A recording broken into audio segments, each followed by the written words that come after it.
এখন বন্ধুরা স্নান দান সেরে নিয়েছি আর এখন দুপুরের খাবার টাইম, তো খেতেই বসবো। তাই ভাবলাম যে তোমাদের সঙ্গে আমি শেয়ার করি কী কী রান্না করলাম আজকে। ঠিক আছে, চলো দেখাই কী কী রান্না করলাম। এই হচ্ছে গিয়ে দেখো চিকেন। ঠিক আছে, চিকেনটার একটা রহস্য আছে, সেটা পরে বলছি, আগে দেখাই তোমাদের কী কী করলাম রান্না। তো এই যে সয়াবিন, গিয়ে উচ্ছে আলু ভাজা, এই দিয়ে ভাত, এই একটু রয়েছে কালকের ডাল সজনা দিয়ে, আর এই বাটা মাছের ঝোল, মানে আলু আর সজনা দিয়ে। ঠিক আছে বন্ধুরা, গুড আফটারনুন।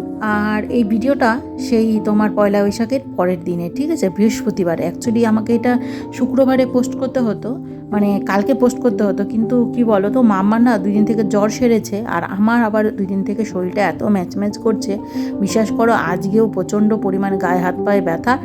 ভেবেছিলাম বড় ব্লগগুলো একটা শেয়ার করব, কিন্তু সেটা আর হয়ে উঠলো না। কারণ কি বলো তো, সব এডিটিং করে রাখা, কিন্তু ওই ভয়েস ওভারটা না একদম দিতে ইচ্ছা হচ্ছে না, জানো তো, ওই কারণবশত আর কি। আর মাংসটার কি ঘটনা বলো তো, মাংসটা না কালকে নিয়ে এসেছিল সকালবেলা। ওই কালকে তো হচ্ছে পয়লা বৈশাখ। মামার বাবা কিন্তু আগেই বলেছে, যে আমিও বলেছি উনিও বলেছে, যে আমরা পয়লা বৈশাখের দিন না এবার বাড়িতে খাবো না, বাইরে খাবো। তো ওইটাই আর কি, ওই কথাটাই হয়েছে সকালবেলা। কিন্তু উনি তা সত্ত্বেও গিয়েও না, আমি জাস্ট একবার বলেছিলাম যে আমি যাবো না, যেহেতু মামার ভীষণ রকমের শরীর খারাপ, দিন থেকে খুব জ্বর হচ্ছে, থেকে জ্বরটা হচ্ছে, মানে একবার করে হচ্ছে, বারবার হচ্ছে সেটা না, একবার করে হচ্ছে, ওষুধ খেলে চলে যাচ্ছে। আর একটু সর্দিও লেগেছে, গলা ব্যথা, নাক দিয়ে কফ বেরোচ্ছে। তো ওই কারণবশত ভেবেছিলাম কি যাবো না, তো ওই আর কি। তারপরে ভাবলাম যে না, সবসময় তো যাওয়া হয় না, আর ওনার ছুটিও থাকে না, সে কারণবশত না আর কি গেলাম। তো জাস্ট খেয়ে দিয়েই একটু গিয়েছিলাম বাইরে, তোমরা দেখেছো, একটু পাবলি ফরেস্টও দিয়ে গিয়ে তারপরে চলে এসেছি। বেশিক্ষণ থাকিনি, ওই সন্ধ্যের আগেই মানে বাড়িতে ঢুকে গেছি। তো ওই কারণে না মাংসটা ডিপ ফ্রিজে রাখা ছিল।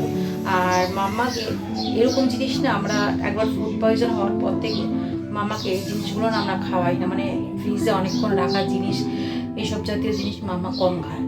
শুধু প্যাকেট টাইপের যে সব জিনিস থাকে ওগুলোই মাম্মা খায়, আদারওয়াইজ কোনো খোলা জিনিস এরকম খায় না। তো মাংসটা কাটা, তাই ভাবলাম যে না থাক, আজকে সয়াবিনটা খাক, কালকে নয় মাংসটা করে, কালকেও খাবে না, পরশু দিন এনে মাংসটা মাম্মাকে দিব। তো ওই কারণবশত মাংসটা একবার আমি ভেবেছিলাম, আমার পাপা বলেছিল ফিরে দাও, তো ভাবলাম ডিপ ফ্রিজেই তো ছিল, আমি তো খেতেই পারবো বলো, ওই কারণবশত আর কি ফেলিনি আর কি।